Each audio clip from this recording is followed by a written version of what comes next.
Good afternoon, or should I say good evening. This is the Board of County Commissioners meeting. It is Tuesday, October 25th, 2022. It is 6 p.m.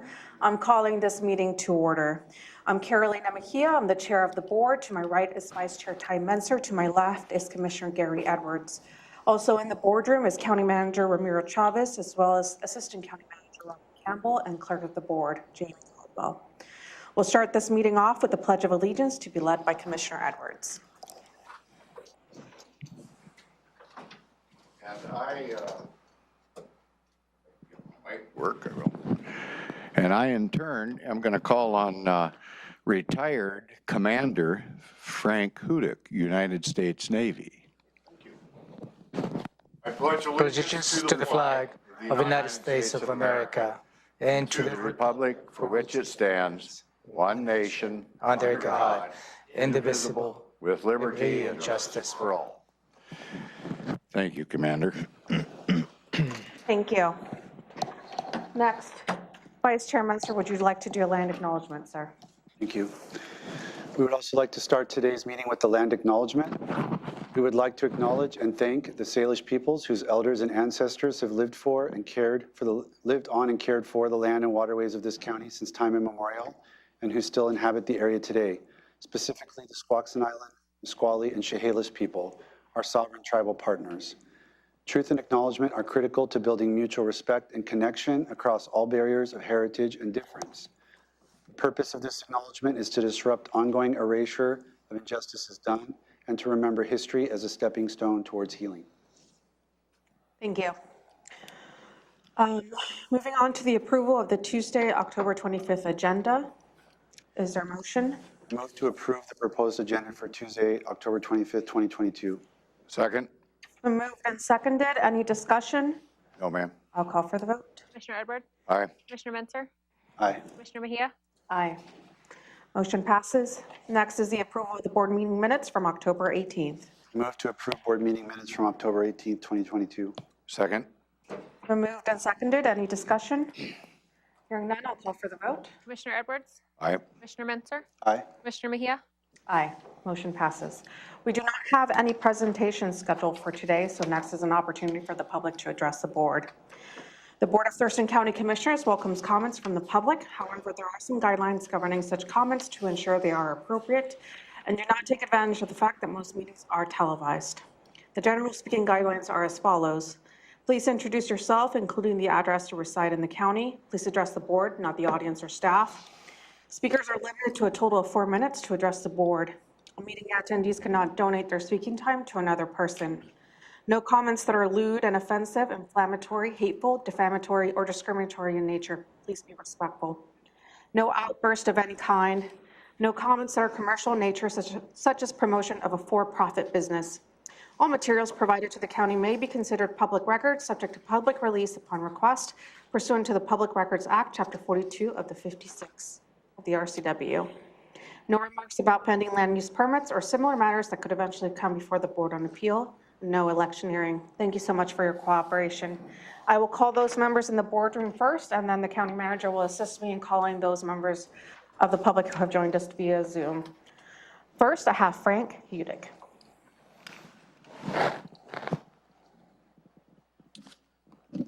Thank you. Good evening. My name is Frank Hudick. I serve as a volunteer for the Lawrence Lake LMD Steering Committee. On 3 August 2022, leadership of the 4 lake management districts, both existing and planned, were afforded a 30-minute special session by the commissioners. We testified as to the state of the LMDs with particular focus on your newly invoked administrative rules to which we collectively and steadfastly object. It was my impression from that session that much anticipated actions would be taken to put bilateral transparency back on the table. To my understanding, little, if any, effective action regarding the administrative rules has transpired following our presentation. Since August, 3 specific events have emerged that I wish to share tonight. Issue 1, a recent financial error by your assigned manager would have resulted in an overcharge exceeding $1,300 against the Lawrence Lake LMD because it was incorrectly charged to the wrong lake account. This mistake was caught by our steering committee, not Thurston County staff. While this error is certainly forgivable and was subsequently rectified, it points to a lack of financial oversight by the county. This seemingly innocuous accounting error follows an unexpected, unapproved $6,000 IT services expenditure in 2021, as previously reported to you. Ironically, our proposed administrative rules cite the following.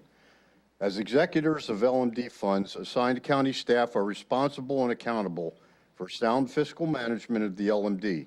Expenditure of LMD funds will be consistent with jointly approved budgets, annual work plans, and strategic goals. Rhetorical question for the commissioners. What are your financial oversight and accounting processes to prevent this from happening again?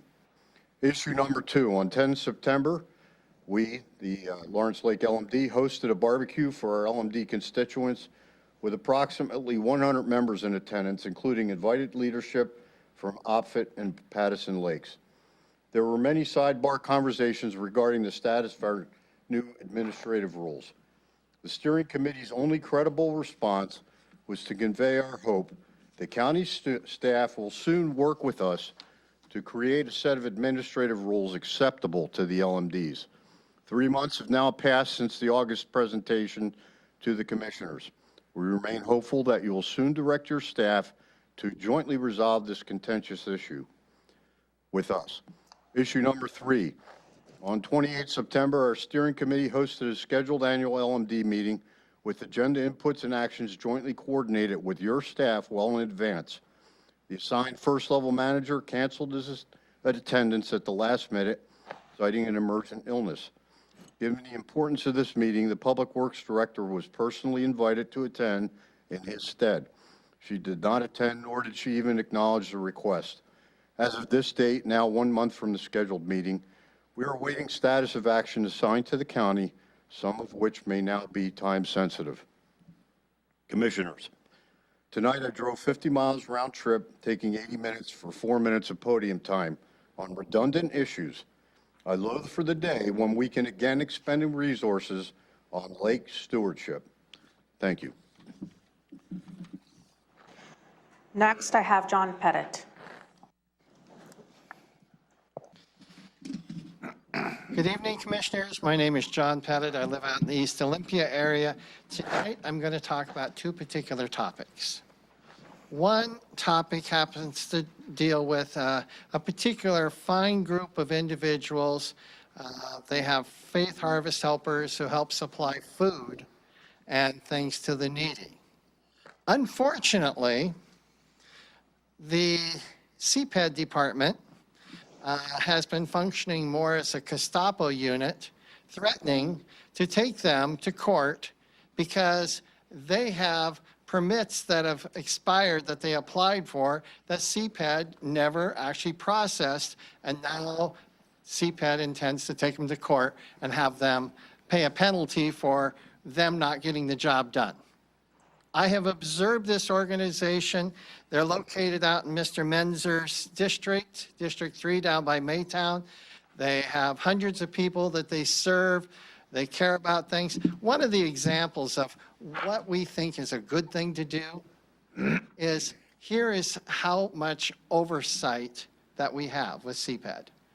These people here, they put 4 posts in the ground, and put a roof over the top to make a gazebo, no concrete, and they're being threatened that that needs to be removed within the project envelope that was designed by Michael Kane, the late Michael Kane, and at this point, they are subject to every little tiny thing that comes across.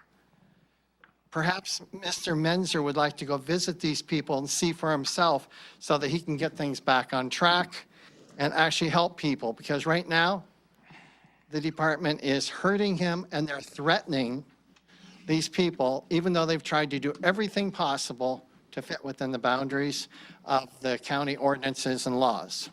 Now, the second issue, I sent you a letter today and with information. My background is a real estate broker for roughly 40 years plus. When it comes to real estate law, I probably am as aware or more aware than many of the attorneys that you might have here working for the county. I emphasized in this particular letter that the proposed or supposed lease that you have set up for the atrium building, it is an invalid document. It's not signed properly. It's not initialed properly. It is a void document. But yet, two of the commissioners here, with guidance from two of the county managers, county manager, assistant county manager, have managed to move over $5 million to a private property owner to help him build his building. We have no contract. If you don't have a valid lease, which you were trying to say was a contract to allow expenditure, you don't have that. You don't have a contract either. I would like to have you individually, jointly, write a check for $5 million to the county to reimburse. If you can't cover the expense for this outrageous, illegal action, resign. Step up, people. You have to follow the law. You take a look at this, because I know that there's going to be certain departments, including perhaps some FBI. We're looking at some real significant issues, whether or not corruption is right here in Little Thurston County. People need to go to jail if we don't get our money back. Thank you.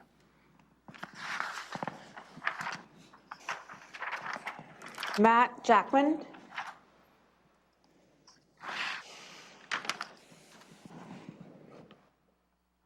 Thank you. I'd like to talk tonight about the upcoming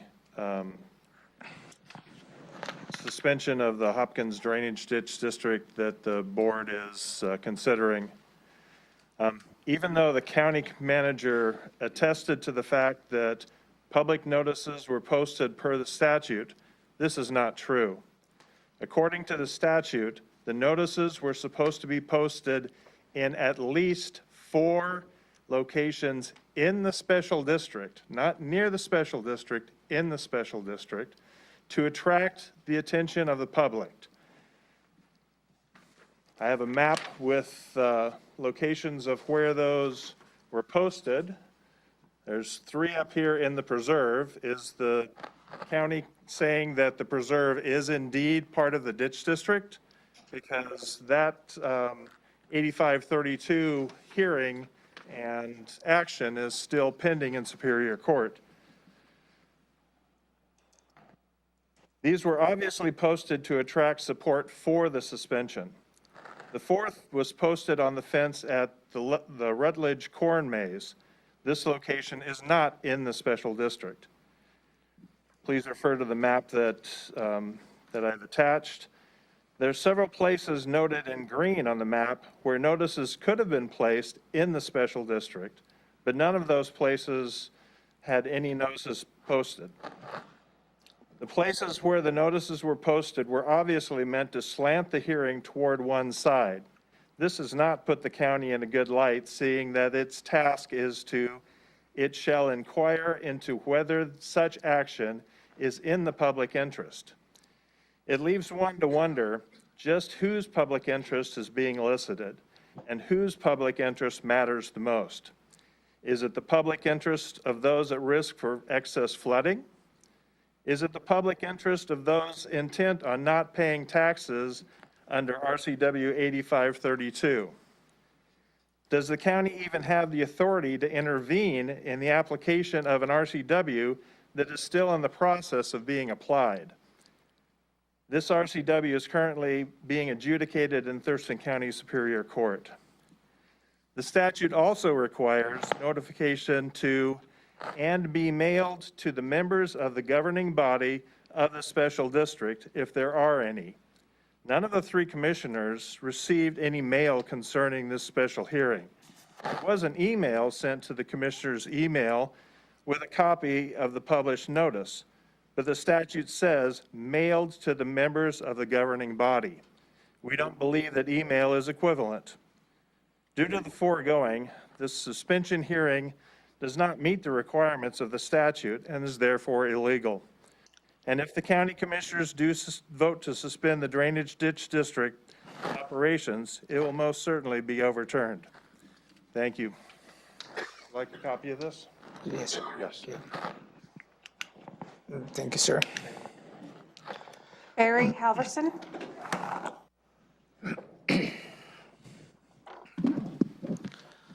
Good evening, Madam Chair, Commissioners. My name is Barry Halverson, Lake Lawrence Lake Management District. As noted at last week's BoCC agenda-setting meeting, another major change for lake management districts has taken place with no input from the principal stakeholders, the lake management districts. We sent the county manager and you a slide with questions we feel need to be answered to facilitate this move of the LMDs from Public Works to CPED. These questions were coordinated with all the LMDs. The county manager's assistant reached out yesterday to schedule a meeting with the LMDs. We responded and are awaiting a date and time.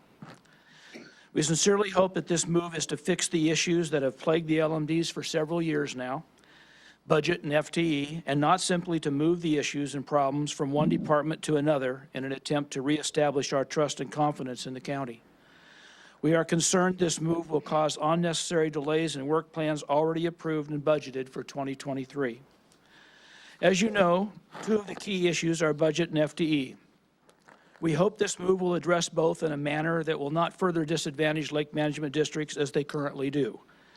Public Works stated that it is looking at increasing FTE for all LMDs beyond what is reasonable given the historic data on LMD FTE requirements. Those historical figures are available and show that the aquatic resource specialist FTE for Lawrence Lake and Long Lake were.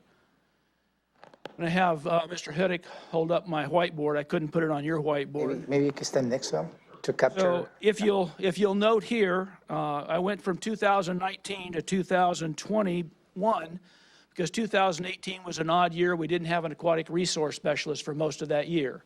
2019, 20, and 21 we did.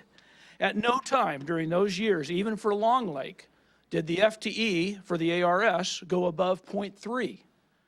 For Lake Lawrence, it was 0.1, 0.12.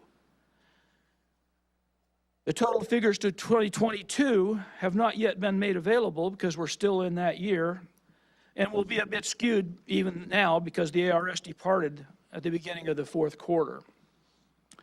Long Lake FTE is double that of Lake Lawrence because Long Lake's work plan is much more involved and requires more support than that of Lake Lawrence. Lake Lawrence LMD are less than half of the Long Lakes, which drastically reduces available funds, thereby requiring Lake Lawrence to carefully structure their work plan to accommodate a much lower FTE. Lakes with smaller FTE ratepayers numbers will need to do this in order to be able to properly manage their lakes.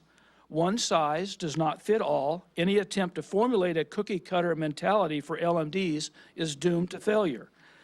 With this as a solid base of historical data, why would Public Works feel 0.5 FTE for Pattison and Offutt Lakes is reasonable? It is not. It is just trying to justify another staff position to increase FTE. Let's manage personnel so that the ARS or water resource person can handle different jobs, functions without concentrating only on LMD duties. I believe Ms. Campbell mentioned that at a recent meeting. That is what all other jurisdictions do. That also alleviates problems like just happened when the ARS quits and there is no one knowledgeable to step in, leaving a void and possibly causing delays in service. Moving LMDs under CPED may complicate this, but we're looking forward to the opportunity, County Manager. What personnel does CPED have that can perform these duties? We know there are some. Stormwater has many personnel that could move laterally to perform these duties, and we also think that County Environmental Services does as well. So there's things to look at. We wish we had been involved in the conversation, but I thank you for your time tonight. Thank you very much. Next is Paula Lowe.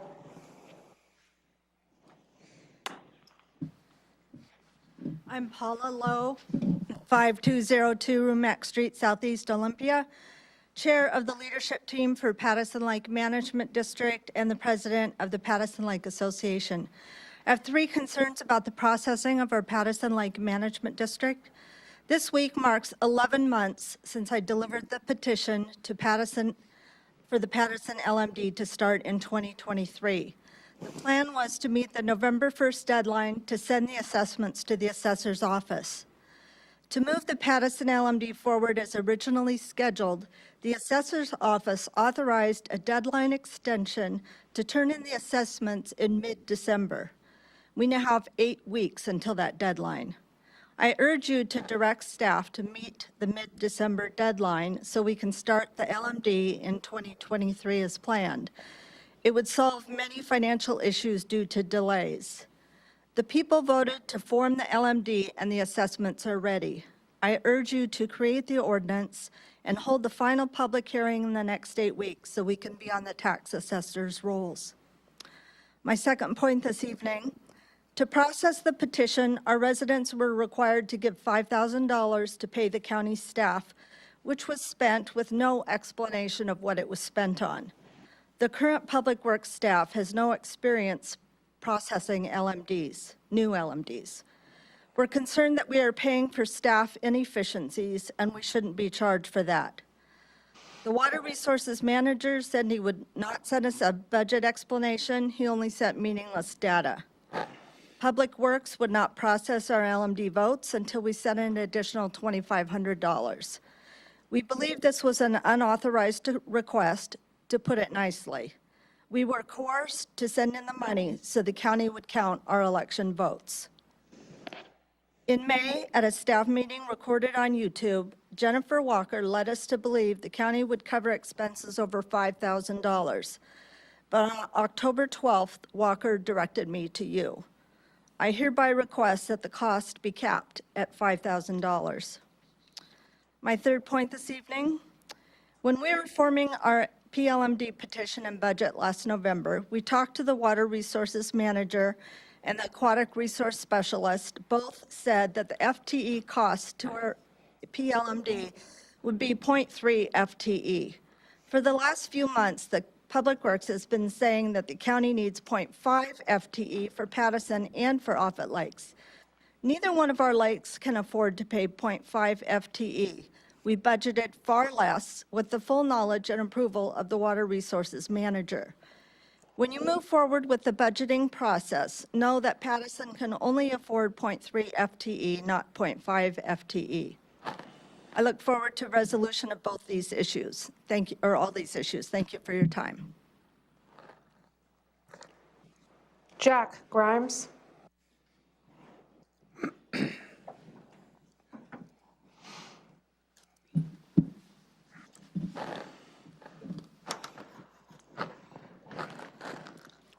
Thank you, Commissioners, for this opportunity to address you.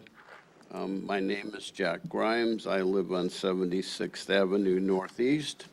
My primary concern continues to be with the county budget, and that as Commissioners, you are representatives of the residents of the county.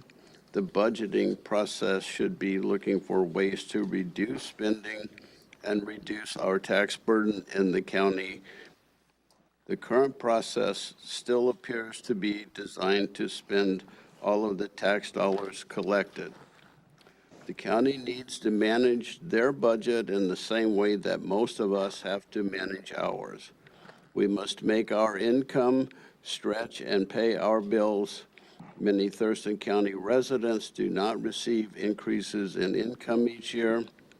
And as county commissioners, part of your job is to help the residents of the county.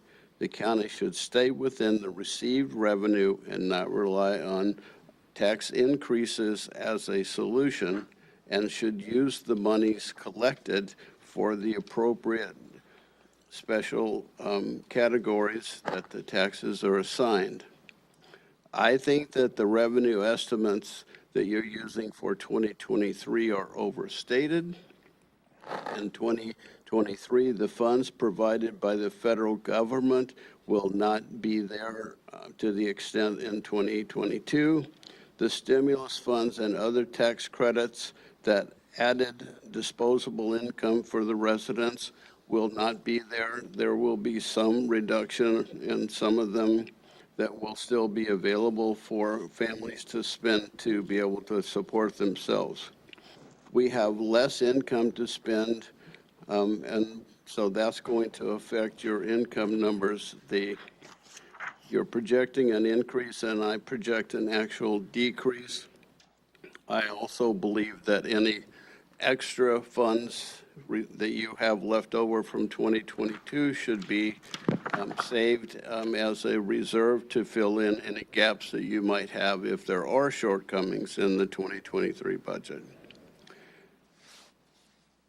We are dealing with issues and inflated values with our property taxes as a big target for me.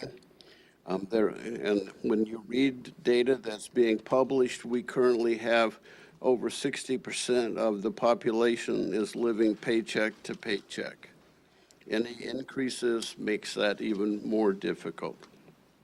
The county needs to find ways to help the residents reduce their tax liability.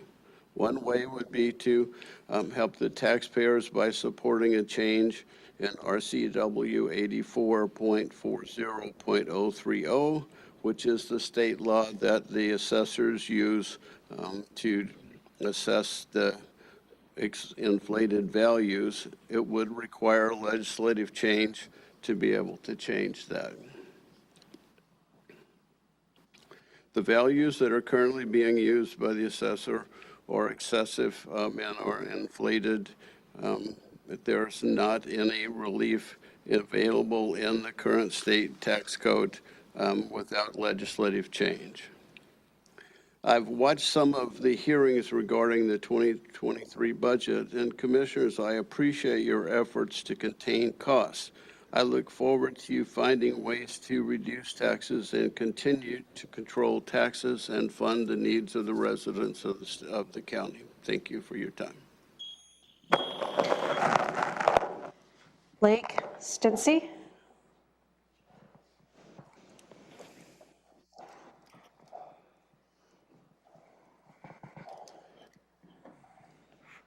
Yes, hello. My name is Lake Stincy. I'm one of the board members on the Black Lake Special District. In July of 2021, 15 months ago, I addressed the board and described a pollutant study we had completed at Black Lake. 3 streams were found to have septic effluent. The study results were passed on to environmental health, who we believe has authority over on-site septic systems. Due to a lack of funding, environmental health was unable to identify and correct the septic sources. I expressed my disappointment. In succeeding weeks, 2 other citizens from our district addressed the board with a similar message. Today, I want to thank the board and environmental health for the follow-on actions. Earlier this month, staff from Environmental Health, Tamara Cowles and Stuart Whitford, addressed our community at our annual meeting. We learned that they are undertaking a project to identify and correct septic systems in the entire Black Lake Basin, not limited to the much smaller area of our district. Funding is expected to be approximately $410,000. The source of the funds are from an ecology grant and from a foundational public health funds area. This is a tremendous effort and promises to reduce nutrient input to Black Lake. We are very appreciative. Thank you so much for your support.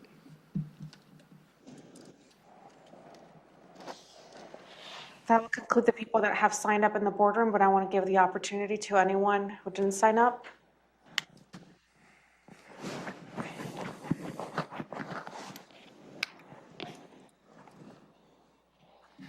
I'm Brett Trowbridge, 5911 Hanson Street, Southeast Olympia on Patterson Lake. What I wanted to address to you tonight, if I can in 4 minutes, is what I think is a humorous story about Miss Cracknell. Then I wanted to give you an overview about what I'm proposing next Monday when we have our meetings. if there's any time left, I wanted to tell you how unfair you've been to me throughout this entire election process. I probably run out of time, and that's why I left that last, because you probably don't want to hear that anyway. So Ms. Cracknell and a male employee last year sometime were told that the lake level was too high, and would they please canoe down our exit stream to check for nuisance beavers. Our exit stream is right down in my neighborhood. They decided they'd do that. They'd paddle down our exit stream, which doesn't have a name, but it's Woodland Creek at the end of Long Lake. What they found out was they couldn't get through. They'd parked their vehicle down on Long Lake where they were going to end this trip, but they couldn't make it. They had to stop at the railroad overpass on Mullen Road, not a very safe place to be loading boats. And I think that's pretty funny, because what it proves is our lake isn't navigable. So start right there. And what about that they can't use their boats on North Patterson using the boat launch? They have to have an extra boat launch up there. Our lake isn't navigable between the two parts. So just add that to your input that I've been giving you. And please let me know who that male person is since Ms. Cracknell has left, or interview him and tell me what you think his position is, or just stipulate that it's not navigable, please. Now, this is my proposal. First of all, in terms of chemicals, Mr. Patrick Sodenberg in Environmental Health, part of Public Works, has a list of chemicals that they use for underwater applications like lakes. They have the high dangerous chemicals, moderate, and low. And guess what's in the high one? Glyphosate products and something called Aquasol, which he tells me you've been using in all of your lakes. So my first proposal would be that you, when you have your prescription and you meet as a Board of Health to decide whether or not we're going to do this, that at that point you will limit the chemicals you're going to be using to the lowest two categories, which would exclude Aquasol and Rodeo. So next, what I want is conservation districts. I guess you probably guessed that. I would like all of my property underwater to be part of a conservation district. Both the ones off the swamp, which you didn't even include in the list, but also off my adjacent 5 other properties that are all lakefront. And I think the lake needs about 54 acres of management conservation districts. That's 1/5 of its surface. Surface is 270. So, and that would make it available for people who don't want this to have little conservation districts in front of their house. I'm just suggesting 300 feet would be the limit. You know, if you have a 50-foot lot, and then the conservation district could go out 300 feet from there to the lake center. If you do those things, I'll give up my environmental objections. If you don't charge the people in these districts, or if you only charge them a nominal amount like 10%, as I've been arguing, I'll give up my legal arguments. Now, I'm not going to give up my appearance of fairness arguments, because I have no other leverage with which to make you guys be fair. So I don't have time to tell you all the ways you've been unfair, and you probably don't want to hear that anyway, so thanks for your time. Anyone else in the boardroom? We'll move on to Thank you. I will call you based on the order that I have on my Zoom screen. First, I have Mr. Jim Lazar. Go ahead, sir. You have 4 minutes. All right. Thank you very much. Our county arterial trail system network, consisting of the Chehalis Western Trail, the Yelm Tenino Trail, and also the city's Karen Fraser Woodland Trail, add up to a treasure for our community. Karen and I just returned from a month-long trip to Minnesota, riding trails in Idaho, Montana, North Dakota, Minnesota, including such noteworthy trails as the Paul Bunyan Trail and the Lake Wobegon Trail. Our trail system matches up to any of them. We learned some things that we think will be useful for our own system. I want to express concern about 3 items tonight. The first is pavement's condition. The county has been notified repeatedly of extensive pavement deficiencies along the Centralia Western Trail, particularly between Fir Tree and Waldrick Road. You fixed some of the worst problems in the Elm area earlier this year. These pavement deficiencies can cause cyclists to lose control and can be absolute obstacles to skates and skateboards and can trip people who are walking. They need to be fixed. Once they've been identified and marked, as so many of them have, they really need to be fixed within a couple of months, not within a couple of years. The second concern is toilets. This past summer, the toilets at 41st Street Northeast and at First Tree Southeast were used beyond their capacity pretty much every week. You need to double these up in the summer. It's a small additional cost to put 2 toilets where one already is, since the truck is going there anyway. It would be much more expensive to put toilets at additional locations. So please, for next summer, just double them up. The third is sweeping and blowing. In the fall, the trail needs to be cleaned regularly so the fallen leaves don't turn to slime on the trail. That slime creates an unsafe situation for people walking and for people cycling. We saw the blower used by the maintenance person for the put on the screen here, and it is a gem, much bigger than the or that our county uses. Mr. Lazar, you're cutting in and out.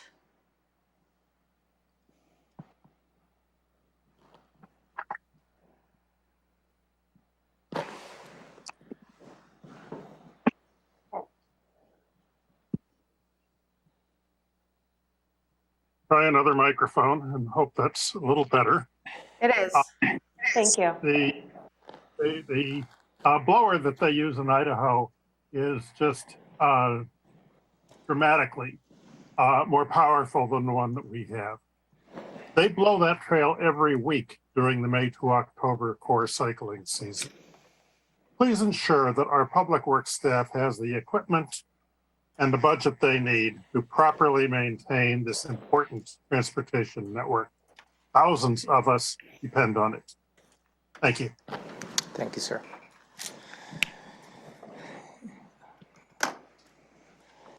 Next, I have Mr. David Britton. Go ahead, sir. You have 4 minutes. Thank you, ladies and gentlemen of the Board of Commissioners. My name is David Britton. I'm the attorney for Hopkins Drainage District Number 2. Commissioner Jackman from the Drainage District testified earlier.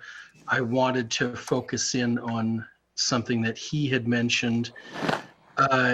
As you know, I believe the City of Tumwater has initiated a proceeding under RCW 85-38-220 to suspend the operations of the Hopkins Drainage District Number 2.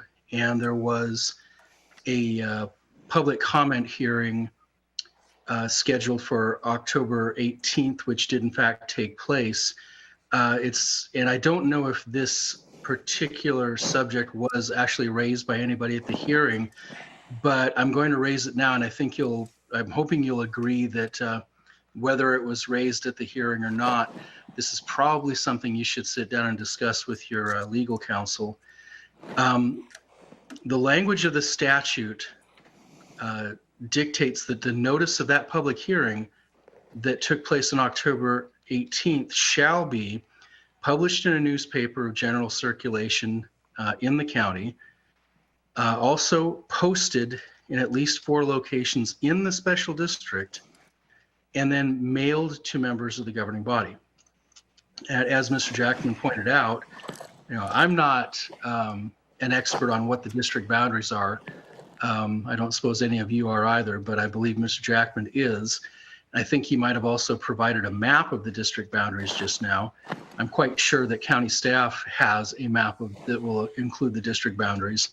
But a couple of those locations where the posting took place are outside the boundaries of the special district.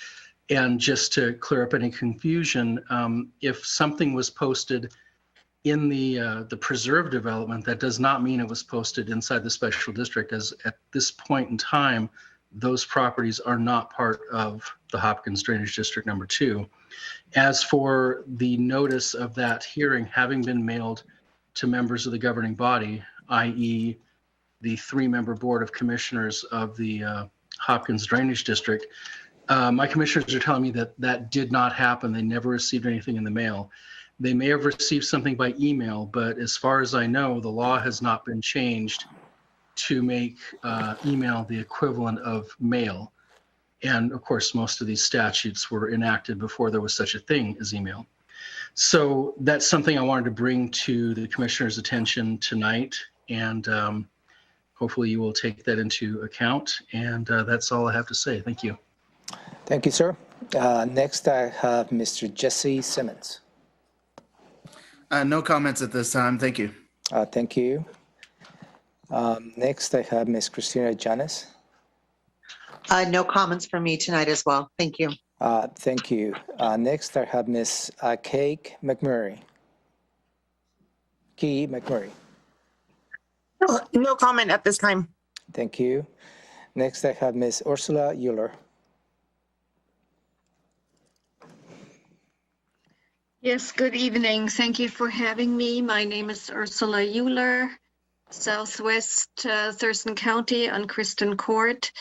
Thank you for putting up a Hot Topics website. I visited it and was able to find the letter in opposition to the mega airport signed by you and the Thurston County city mayors very easily. So thank you for doing that. Maybe it wasn't new, but it was new to me at any rate, easy to find. And also thank you to a response I received from your county manager, Chavez. I appreciate that.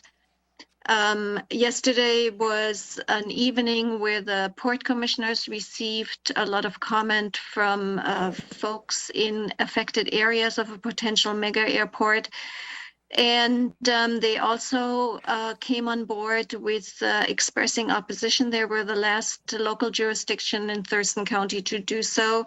At the same time, they are thinking about leaving the door open and continuing to discuss the possibility of having more commercial service at the Olympia Regional Airport. So just wanted to mention that in case you hadn't heard yet. I also have a request. At the meeting yesterday, a couple of folks mentioned something that really more falls, they wouldn't have known, really falls more into a county jurisdiction. They refer to land use rules, and I'm wondering, I have brought this up before, but am wondering if it might be a possibility that either you or Olympia or Lacey or Tumwater arrange a meeting with a couple of forward-thinking community leaders and the development directors, your own Joshua Cummings or one of his staff, and perhaps Matt Matlock will have someone on staff like a Mr. Brad Madrud, and perhaps some legal advice from a Jeff Myers, bring some people together to talk for a couple of hours or an hour to see what possibilities there might exist in the case we can't stem growth, that we can at least keep certain people whole in the process. Thank you. That's all I have for tonight. Thank you. And I believe that will conclude public testimony, Madam Chair. Thank you. Next is County Manager's update. I don't have any specific updates for you today. Thank you. Commissioners, any questions? No questions at this time, ma'am. Okay. Next is consent items A through C. Is there a matter the commissioners would like removed from the consent agenda? No, ma'am. Okay, I'm ready for a motion. I move to approve consent items 3A through 3C. Second. It's been moved and seconded. This is a non-debatable motion. I'll call for the vote. Commissioner Edwards, Aye. Commissioner Menzer, Aye. Commissioner Mejia, Aye. Motion passes. Moving on to department items, community planning and economic development, item 4A, ordinance for adoption of A-27 nonconforming code update critical areas ordinance. And Ashley Arai, our agricultural community program manager, will report on this matter. Good evening, commissioners. I'll keep this brief. I do appreciate your thoughtful consideration over the last few months of this ordinance that would update permit review processes for nonconforming structures, uses, and lots located within critical areas. I am happy to answer any questions you may have, and otherwise I'm looking forward to final action. Questions, Commissioner Edwards? No questions. Had a lot of discussion over this topic over quite a period of time. Thank you. Questions, Commissioner? Yes, and there was also a public hearing that followed this decision to add this. So with that, I'm ready for a motion. I move to approve an ordinance to amend Thurston County Code Title 24, Chapter 2403 to add and amend definitions, and Chapter 2450 to update permit review procedures for non-conforming uses, structures, and lots. Second. It's been moved and seconded. Any discussion? No, ma'am. I'll call for the vote. Commissioner Edwards, Aye. Commissioner Menzer, Aye. Commissioner Mejia, Aye. Motion passes. Thank you. Before we move on, I'll call for a 5-minute break, and then we will continue on.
It is 6:51 and we are back from break.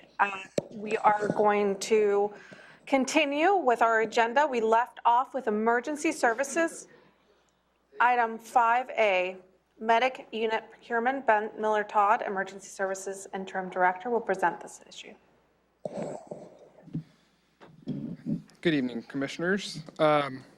Every 5 years, Medic One rotates their fleet of medic units throughout the entire system. This rotates the frontline units, the reserve units, and the reserve units back out to our system as a whole to continue to replenish not only the medic units within the system, but also provide additional services and resources to the fire agencies in which the Medic One levy additionally helps to support. In preparation for this, Thurston County Medic One initiated a medic unit work group in December of 2021 to evaluate the current medic unit specifications. The work group is made up of 2 paramedics from each ALS contracting agency, the chief fire mechanic from the vehicle repair facility, and Medic One staff. Over the span of the past 10 months, this committee has evaluated a variety of specs from vendors nationwide, set up site visits with regional partners, and coordinated with subject matter experts regarding a variety of configurations.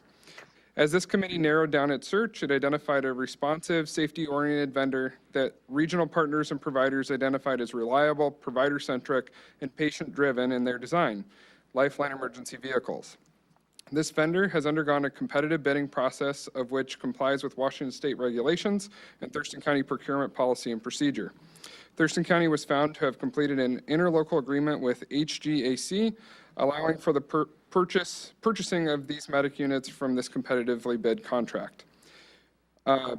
More pressing, the vendor notified us just this past week that Ford would be opening their chassis portal for ambulance chassis orders for a 3-hour period sometime between October 17th and November 2nd for us to order for 2024. The reason that this is pressing is that this is the only ordering period for Ford chassis in this time period without putting us off for a 2-year period to 2025.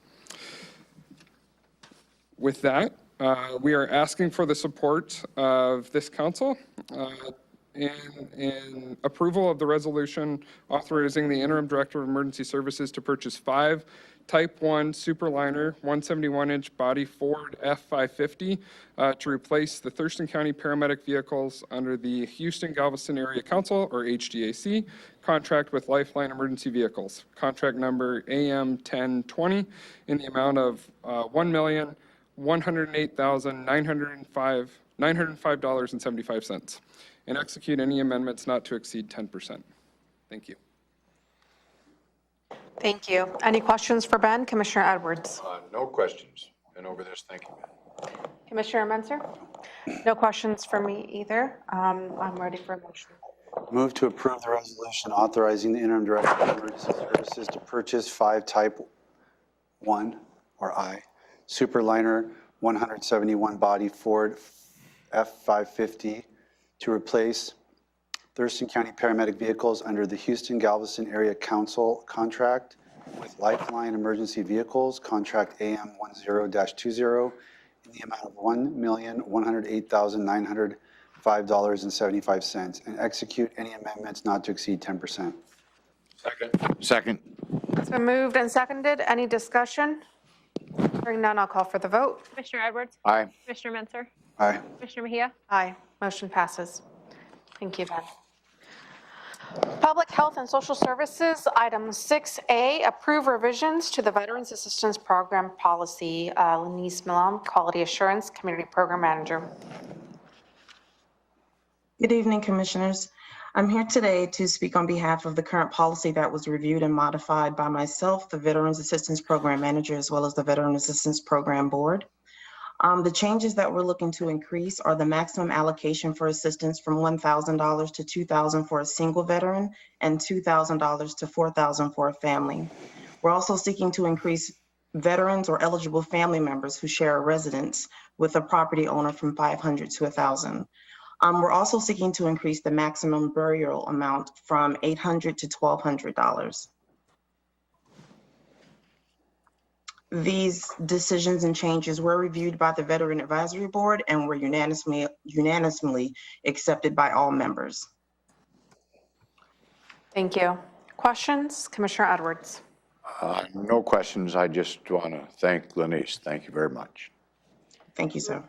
Commissioner Menzer? No questions. No questions from me. I'm ready for a motion. I move to approve revisions to the Veterans Assistance Program policy that allows access to more veterans with financial hardships. Second. It's been moved and seconded. Any discussion? I'll call for the vote. Commissioner Edwards? Aye. Commissioner Menzer? Aye. Commissioner Mejia? Aye. Next is item 6B, set a public hearing on an amendment to the approved fiscal year 2016 and 2019 HUD Annual Action Plan. Thomas Webster, our senior, before we move on? Yeah, if you give me the floor, Madam Chair, on the next two items, I will kindly request the board to change the, from November 15th to November 22nd on the two actions.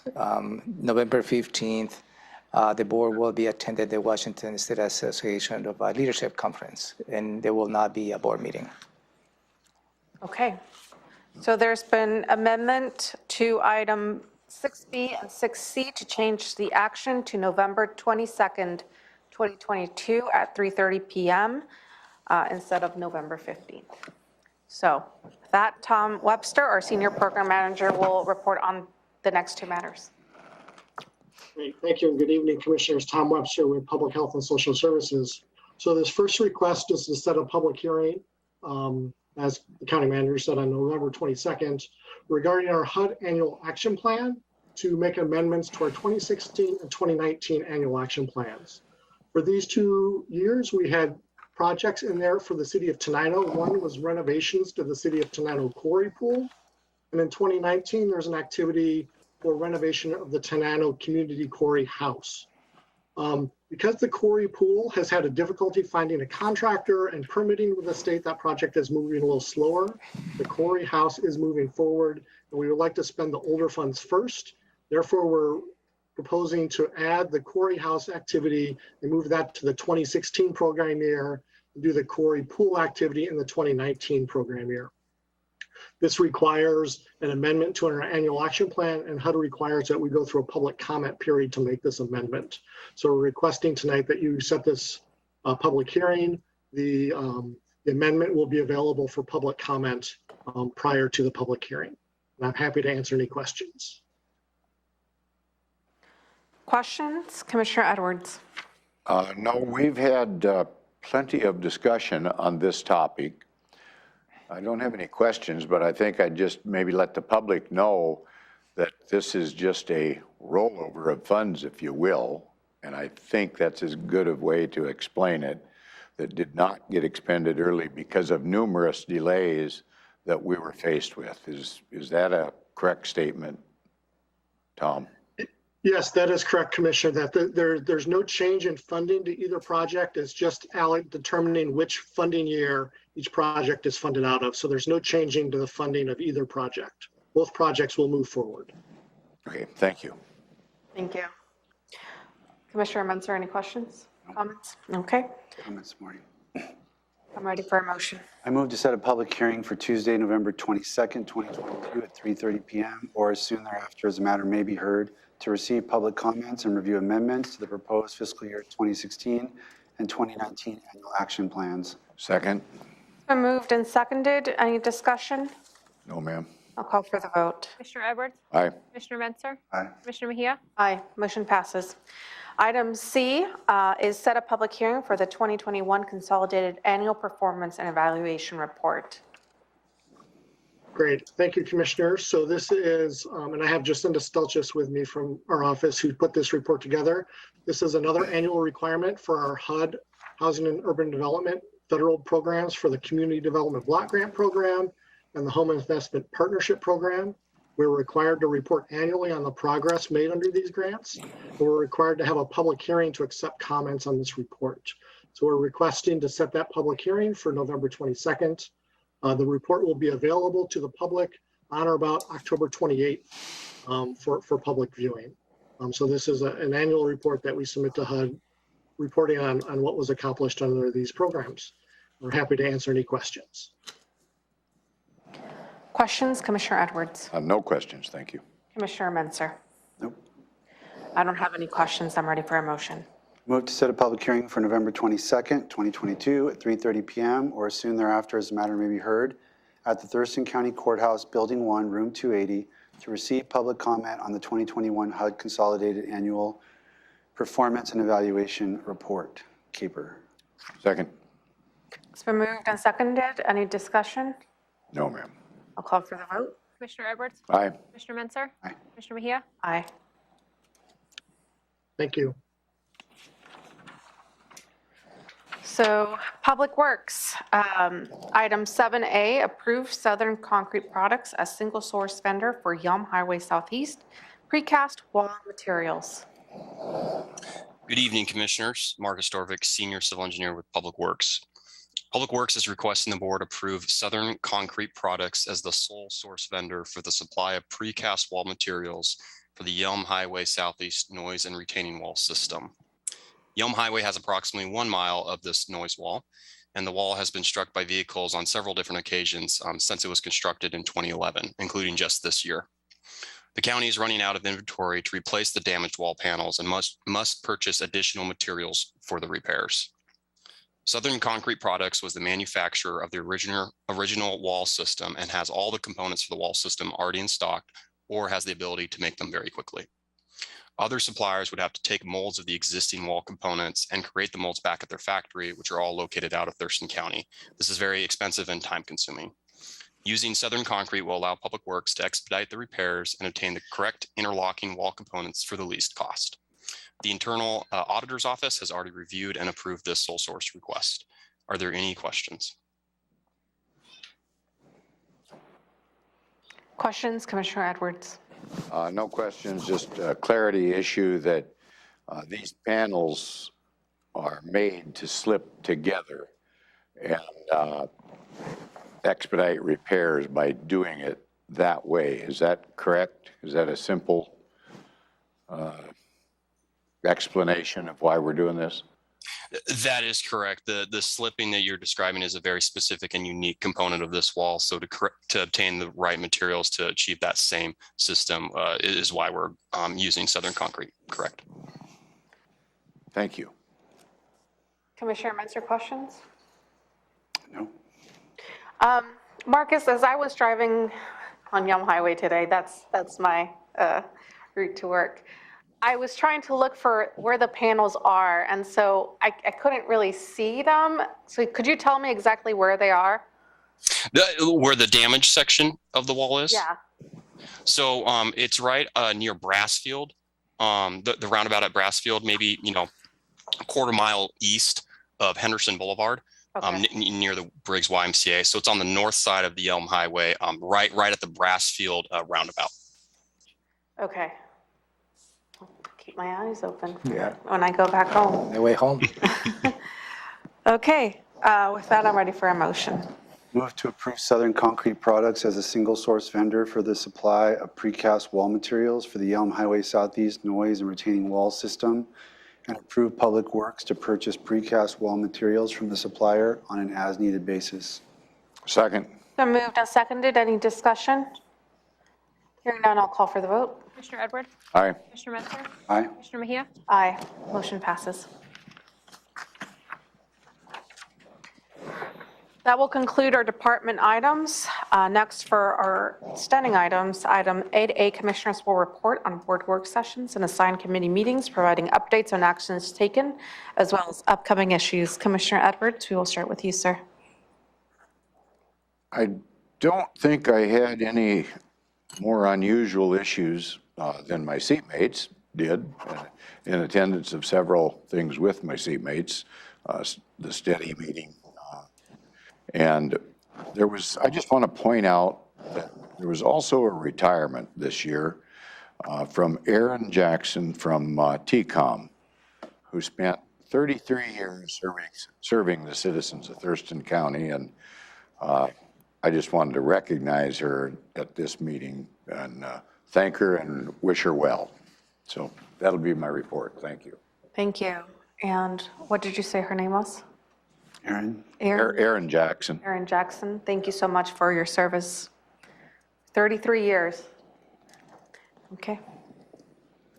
Commissioner Menzer? Nothing too much. As Commissioner Edwards said, we had the study meeting on Friday. There was a Thurston Thrives meeting of elected officials to check in with what they're up to. Law and Justice Council happened this past week. Spent time interviewing candidates for the Housing Authority Board, and that's about it. I had a very busy week last week. So I'm not reporting on political events.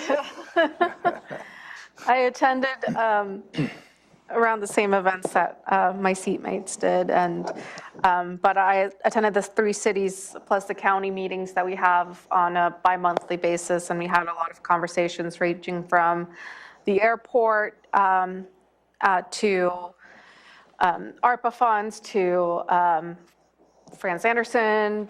It was just a big, diverse conversation, and I thought it was very fruitful. I also attended they had this event at the Olympia Yacht Club, and it was from the Maritime Historical Society. And they were talking about the development of the historic Olympia tugboat exhibit, which I learned a lot about Parthia and the significance of this specific tugboat to our area. So I thought that was pretty great. I attended the Regional Housing Council Executive Committee, and Keely gave a little report on that this morning. I was also invited to be a part of the Habitat for Humanity Selection Committee meeting. I really want to thank them for having me be a part of this. We were choosing